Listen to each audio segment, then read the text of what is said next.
고성에 사실 고백하건대 처음 왔습니다. 그래서 조금 미안하기도 하고 그래서 오늘 오지 않고 어제 미리 왔어요. 미리 와서 고성이 어떤 곳인지 좀 보기도 하고.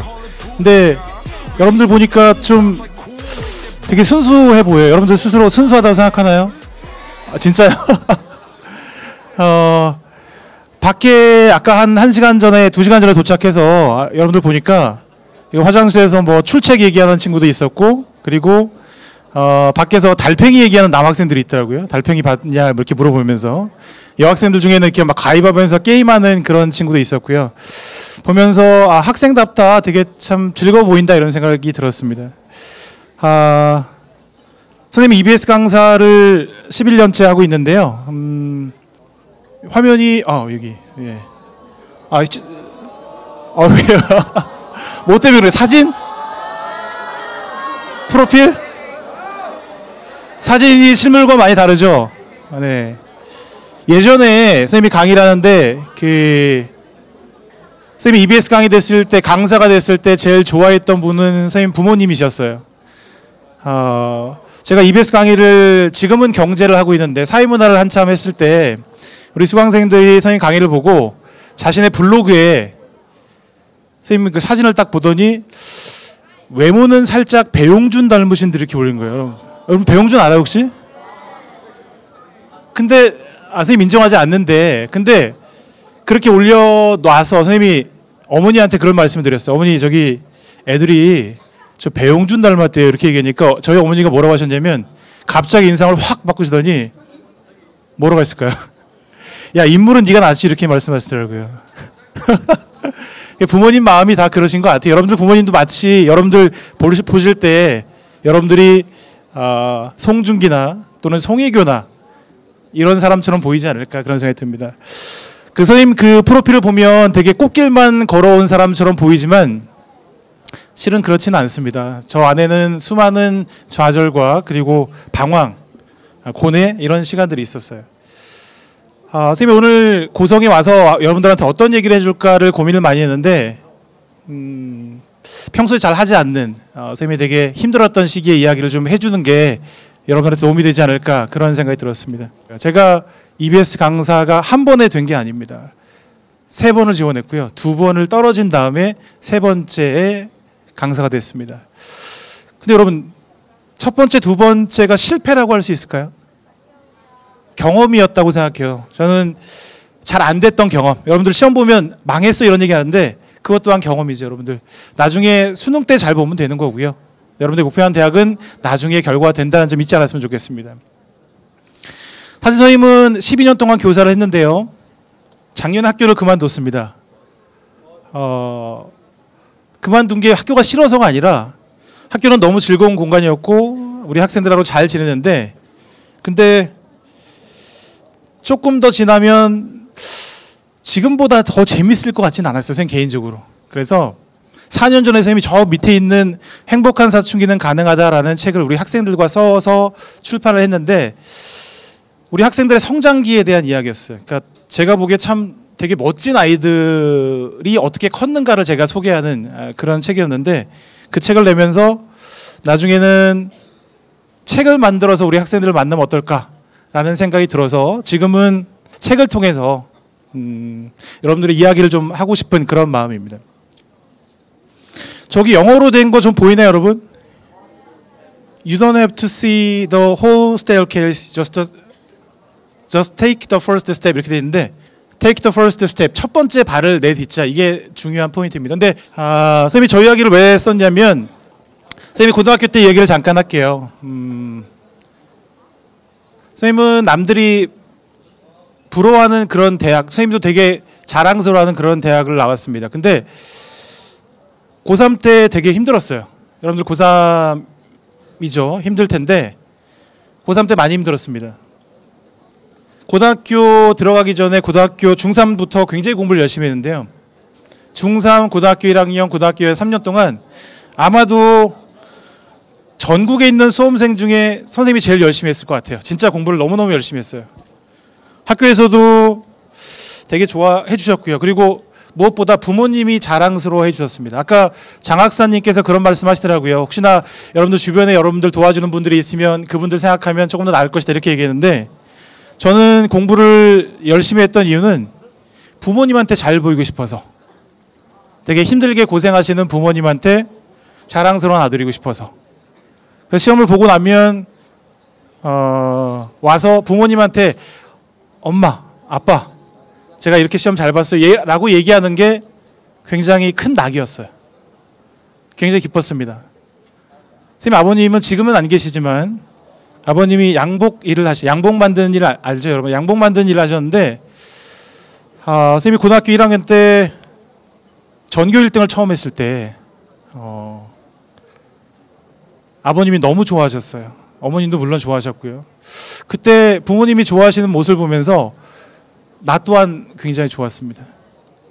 눈물이 날 만큼 좋았는데, 고등학교 3학년이 될 즈음에 갑자기 공부하는 게 너무 힘들더라고요. 갑자기 공부를 할 수 없을 만큼 힘들었어요. 뭐 특별한 이유가 있는 건 아니에요. 여러분도 혹시 삼당사락 이런 말 들어봤어요? 그게 무슨 말이에요? 삼당사락이? 3시간 자면 붓고 4시간 자면 떨어진다 이런 말이에요. 근데 여러분들 3시간 자면서 공부해요? 아니잖아요. 사람이 할 수 있는 그런 시간이 아니죠. 근데 선생님이 고3 올라갈 때 다들 그렇게 말씀하셨어요. 삼당사락인 거 알지? 더 열심히 해라 이렇게 말씀하시더라고요. 선생님은 그 말씀이 너무 부담스러웠습니다. 더 열심히 할 수 없을 만큼 열심히 하고 있는데 더 열심히 하래요. 그냥 오히려 누군가가 저에게 그냥 너 지금까지 잘해왔으니까 앞으로도 그냥 지금처럼만 해. 정 힘들면 조금 쉬면서 해도 돼. 라고 얘기했으면 선생님은 좀 편하게 공부할 수 있었을 것 같아요. 근데 누구도 그렇게 말씀해 주시지 않더라고요. 더 열심히 하라고만 말씀하시더라고요. 그래서 굉장히 심각한 방황을 했습니다. 심지어는요, 학교 가기 싫어서 가출도 했었어요. 며칠간 가출을 했었죠.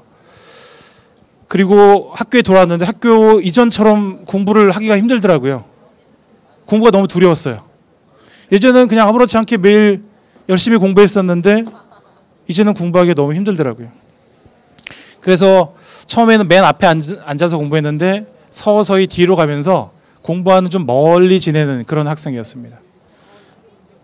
선생님 때는요, 여러분 그 선지원 후시험이었어요. 지금 그냥 내가 갈 대학과를 미리 정해서 지원한 다음에 학력고사 보고 합격, 불합격만 아는 그런 방식이었어요. 지금처럼 뭐 수시, 정시 이런 게 있었던 게 아닙니다.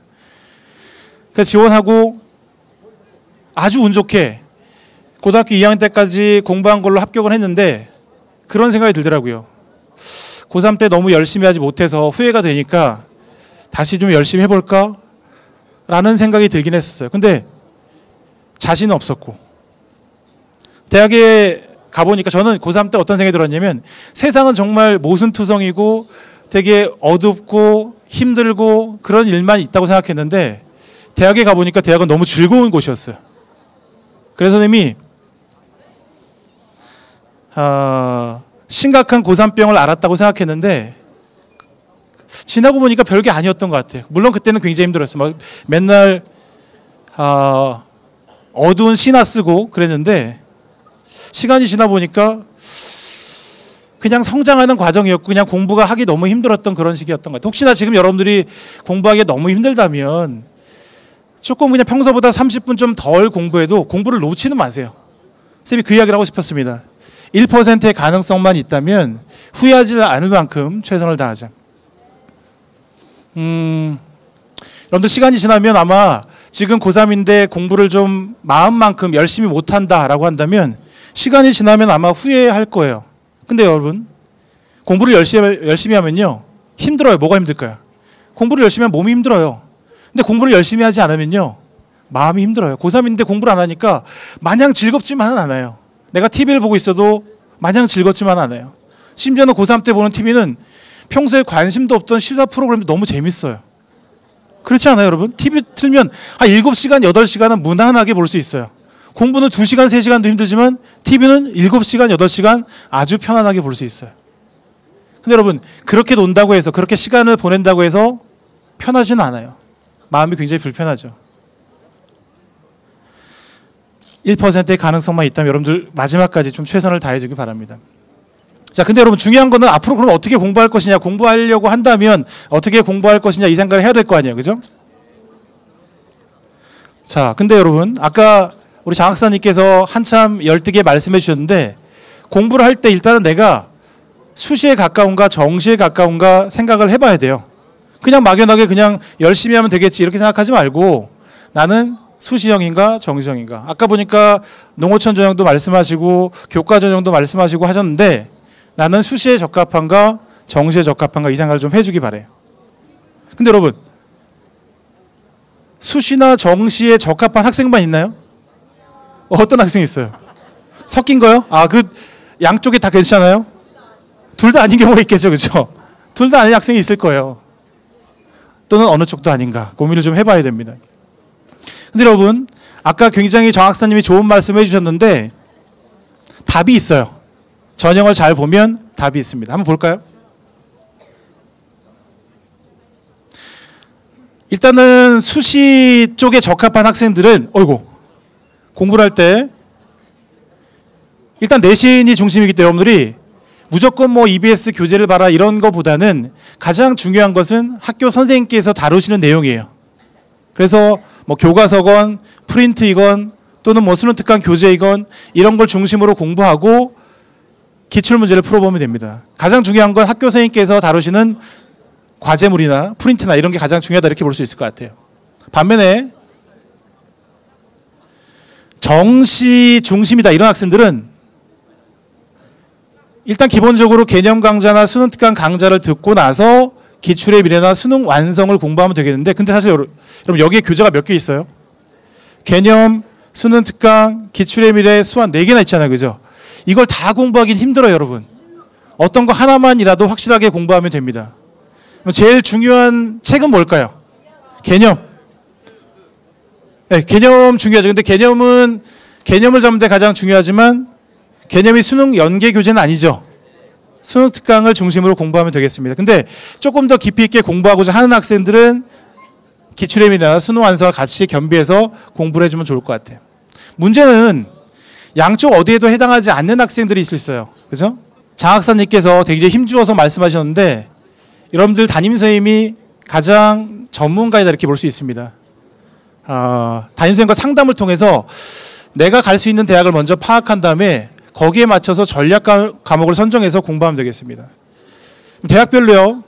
모든 과목을 반영하는 대학이 있지만 몇 개 과목을 선택해서 반영하는 대학도 있죠. 그렇죠? 그런 것들을 생각해서 여러분들이 공부를 해주면 되겠어요. 자, 또 문제는 이런 게 있잖아요. 어느 쪽도 아닌 경우 내신도 부족하고 수능도 부족하고 이런 경우 저기 그림에 보면 양쪽이 균형을 맞췄는데 양쪽이 무거워서 양쪽이 너무 잘 돼서 균형을 맞췄다기보다는 양쪽이 너무 안 돼서 힘들어서 이렇게 돼 있는 경우라 볼 수 있겠는데 이런 경우야말로 입시 전략 수립과 활용이 필요합니다, 여러분. 자, 내신이 부족하다고 해서 대학 못 가는 거 아니에요. 그리고 수능이 부족하다고 해서 대학 못 가는 거 아닙니다. 적절하게 조합하는 그런 전형이 있죠. 그 전형을 여러분들이 잘 파악해서 거기에 맞춰서 공부를 해주면 되겠어요. 자, 그러면 과목별로 어떻게 공부할 것인가 이걸 좀 생각해 볼게요.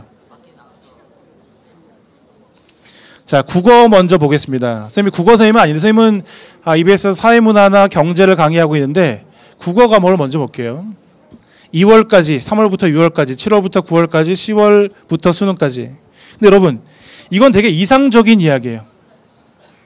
선생님이 있었던 학교는요, 공부를 굉장히 잘하는 학생들이 있는 학교였습니다. 아주 솔직하게 얘기하면 선생님이 작년에 2월 달까지 학교에 있었다고 얘기했는데 그때 고3 담임을 했는데요. 선생님 반에서 수시로 서울대 7명 갔어요. 연세대학교 4명 갔고요. 고려대학교 4명 갔습니다. 정말 공부를 잘하는 친구들이죠. 근데 그 친구들이요. 이 과정을 다 완벽하게 하느냐? 그렇지는 않아요. 이걸 다 할 수는 없습니다. 제일 중요한 교재는 뭐라고요? 수능 특강이 여러분 제일 중요해요. 그리고 그 전에 여러분들이 개념 공부를 좀 해주면 전체적인 틀이 완성이 된다 이렇게 볼 수 있습니다. 그래서 이건 아주 이상적인 그림이지만 이걸 다 하려고 하면 너무 큰 부담이니까 여러분들이 수능 특강 중심으로 공부를 한다라고 생각하면 되겠어요. 자, 수학 보겠습니다. 수학. 여러분들 수학 여전히 공부 열심히 하고 있어요? 아, 그래요? 근데 수학 공부가 되게 힘들잖아요. 그죠? 여기 보면 그냥 써놓기는 상위권, 중위권, 하위권이 있는데 상위권, 중위권, 하위권이 다 비슷하죠. 별 차이가 없잖아요. 그죠? 근데 여기서 여러분들이 중요한 건 뭐냐면 일단 수능 특강 중심으로 공부를 하되 중요한 것은 여러분들이 목표로 하는 희망대학에서 수능 수학을 필수로 요구하는가 이걸 잘 봐줘야 되겠어요. 내가 가려고 하는 대학에서는 수능 수학을 반드시 봐야 되는 건 아닌데 굳이 수학에 너무 많은 시간을 할애할 필요는 없겠죠. 선생님 고등학교 친구 중에 이런 친구가 있었어요. 그 학생은요 수학이 되게 약해. 다른 과목은 잘하는데 수학이 되게 약해. 그래서 수능 수학 그때는 학력고사였는데 학력고사에서 첫 번째 페이지는 다 맞겠다 라고 해서 첫 번째 페이지만 주어진 시간 내내 푸는 친구가 있었어요. 첫 번째 페이지는 실수하지 않으려고. 물론 여러분들이 그렇게 하라는 얘기는 아니지만 내가 지금 모의고사에서 몇 점을 받고 있는가에 따라서 몇 번째 페이지까지 맞겠다는 목표를 설정하고 공부하는 건 나쁘지 않을 것 같아요. 자, 그런 방법도 하나의 요령으로 생각해 주면 되겠습니다. 영어 볼게요. 자, 여러분 영어는요 지금 절대평가로 시행되고 있잖아요. 그렇죠? 근데 이런 친구들이 있어요. 영어가 점수가 되게 잘 나와요. 91점 있는 친구가 있다. 1등급이잖아요. 그죠? 1등급인데 91점이면 내가 1등급이니까 영어를 공부하지 않아도 되냐? 그렇진 않잖아요. 그죠? 수능 때 또 점수가 떨어져서 2등급이 될 수 있으니까. 근데 이런 경우 있을 수 있잖아요. 여러분. 대학에서 내가 원하는 대학에서 1등급과 2등급의 격차가 그렇게 많지 않아. 점수차. 그러면 나중에 영어를 놓을 수는 없지만 나중에는 영어보다는 다른 과목에 조금 더 시간을 많이 할애해서 공부할 수는 있겠죠. 그죠? 하지만 영어를 놓으라는 얘기는 절대 아니에요. 여러분 등급을 잘 받아두면 좋겠지만 마지막에 내가 등급에 여유가 있다라고 한다면 영어는 일정한 수준까지만 공부해주면 좋겠다. 그리고 역시나 특히나 여러분 영어는요. EBS의 연계교재의 연계 내용이 굉장히 많이 되는 과목이에요. 실제로 지문이 직접적으로 연계되는 경우도 있습니다. 그래서 여러분들이 영어 교재는 조금 더 EBS 교재를 더 많이 활용해 주는 게 좋겠어요. 자, 한국사 보겠습니다. 여러분 한국사 공부는 왜 해요? 역사를 알기 위해서 대한민국 사람이니까. 굉장히 좋은 생각이죠. 여러분 역사를 왜 공부하냐? 대한민국 사람이니까. 대한민국 사람으로서 역사를 알았으면 좋겠다. 알아야 된다. 라고 하는 건 굉장히 좋은 생각인데요. 수능에서 여러분 역사를 공부할 때는 몇 등급만 받으면 되죠? 4등급을 요구하는 자연과정이죠. 저기 친구. 자연과정. 자연과정은 주로 4이면 되겠고 인문과정은 보통 3이면 되겠죠. 3등급이 몇 점이에요, 여러분? 30점이죠. 그렇죠? 30점만 받으면 되는데 나는 대한민국 사람이니까 대한민국 역사를 너무 잘 알고 싶어. 자존심이야. 라고 해서 역사를 너무 많이 공부하는 건 수험 생활에서는 그렇게 바람직하지 않은 태도이다. 물론 잘 알면 좋겠지만 근데 여러분 역사를 공부할 때 잘못 생각하는 게 있어요. 너무 세세하게 상세한 사실을 암기하는 경우가 있는데 그건 중요하지 않아요. 그리고 역사를 한 번은 제대로 공부해야 돼요. 우리 EBS에 좋은 역사 선생님들 많이 계시죠. 여러분들 EBS 선생님 하면 어떤 분이 생각나요? 최태선 선생님, 최태선 분 계시죠. 그죠? 또 정설화 선생님이라고 또 강의 굉장히 잘하시는 역사 선생님이 계십니다. 여러분들이 강의를 통해서 역사를 잡아나가면 되겠어요. 자, 두 가지 제일 중요한 건 한 번은 제대로 공부하라. 그리고 상세 사실 암기하는 거는 중요하지 않다라고 하는 거예요. 사회탐구 보겠습니다. 문과 학생 손 들어볼까요? 이만큼이에요? 나머지는 이과인가요? 자, 사회탐구 학습법 보겠습니다. 여러분 사회탐구는요. 제일 중요한 건 뭐냐면 선택인데 학교에서 하는 과목을 선택하세요. 학교에서 하는 과목을 선택하는데 남들이 다 하니까 생활과 윤리가 선택자가 많으니까 나는 학교에서 하지 않지만 생활과 윤리 하겠어. 물론 그럴 수도 있겠지만 제일 중요한 건 학교에서 하는 과목을 선택하는 것이 좋다. 이렇게 볼 수 있겠어요. 여러분 일반 사회 계열에는 어떤 과목이 있죠? 사문, 법과 정치, 경제가 있죠. 혹시 학교에서 경제 공부하고 있는 친구 있나요? 별로 없죠. 그죠? 그래서 여러분들이 아마 선생님을 처음 보는 친구들도 꽤 있을 것 같아요. 지리 계열에 뭐가 있죠, 여러분? 지리 계열? 한지, 세지. 윤리는요? 윤사, 생윤이 있죠? 역사는 동아시아사, 세계사. 선택 과목 1위는 뭐죠, 여러분? 사문이에요? 아닌데? 생윤으로 바뀌었습니다. 생윤이 1위예요. 그 다음에 사회문화가 2등이고 3등은 뭘까요? 한국지리. 이렇게 돼 있어요. 물론 여러분 선택자가 많다고 해서 꼭 유리한 건 아니에요. 학교에서 하는 과목 중에 선택자가 많은 과목, 그런 과목을 선택하면 되겠습니다. 자, 과학탐구 볼게요. 여러분, 과학탐구 선택자가 제일 많은 과목은 뭘까요? 뭐? 지구과학 1등입니다. 지구과학 1등으로 바뀌었죠. 원래는 아니었었는데 지구과학 1등으로 바뀌었어요. 2등은요? 생과죠. 3등은 화학, 물리 이렇게 되어 있습니다. 과학탐구 역시 여러분 마찬가지예요. 과학탐구 역시 학교에서 하는 과목을 선택하는 게 좋겠고요. 2학년 때 지금 3학년이니까 아마 선택을 했을 거라 생각하는데 이런 친구들 있을지 모르겠어요. 막 나는 내 과목을 다 잘해. 그래서 시험을 그냥 두루두루 보다가 나중에 어떤 과목을 할지 결정하겠어요. 이런 친구들은 혹시나 있는지 모르겠지만 빨리 선택해서 공부를 하는 게 좋을 거라고 생각합니다. 자, 물리화학, 생명과학, 지구과학 공부 방법에 대한 이야기가 되겠고요. 자, EBSI의 유용한 코너들을 좀 소개할게요, 여러분. 여러분, EBS 들어오면 주로 뭘 듣나요? 여기 이 친구 되게 열심히 하는 친구 같아요. 뭘 들어요? 인강을 듣죠. EBS 자체가 EBSI가 인터넷 강의니까 인강을 듣는데 그 중에 뭘 듣냐고. 영어 그 남자 선생님이 얘기하는 거죠. 되게 댄디하게 생겼더라고요. 되게, 예, 그죠? 같은 학교 선생님이 저한테 되게 부러운 그런 선생님이에요. 그러니까 같은 학교라는 게 그냥 학교 교사를 했던 사람으로서, 넓은 의미의 교사로서. 근데 여러분 되게 유용한 코너가 많은데 너무 강의만 듣는 것 같아요. 실제로 굉장히 유용한 코너가 많습니다. 예를 들어서 진단 코칭이라고 해서 이런 게 있어요. 진로 탐색할 수 있는 것도 있고요. 그 다음에 뭐 고1이 아니니까 고1 커리큘럼, 고2 커리큘럼, 그 다음에 여러분들이 활용할 수 있는 고3 커리큘럼이 있습니다. 한번 들어가서요, 여러분. 지금 내가 어떤 과목을 듣고 공부하는 게 좋은지 한번 활용해 보세요. 나는 지금 잘 못한다. 잘 못하면 초보 탈출 넘버원 이런 거 있어요. 부끄러워하지 말고요. 그거부터 시작하면 됩니다. 자, 그리고 수시 논술 커리큘럼도 있어요, 여러분.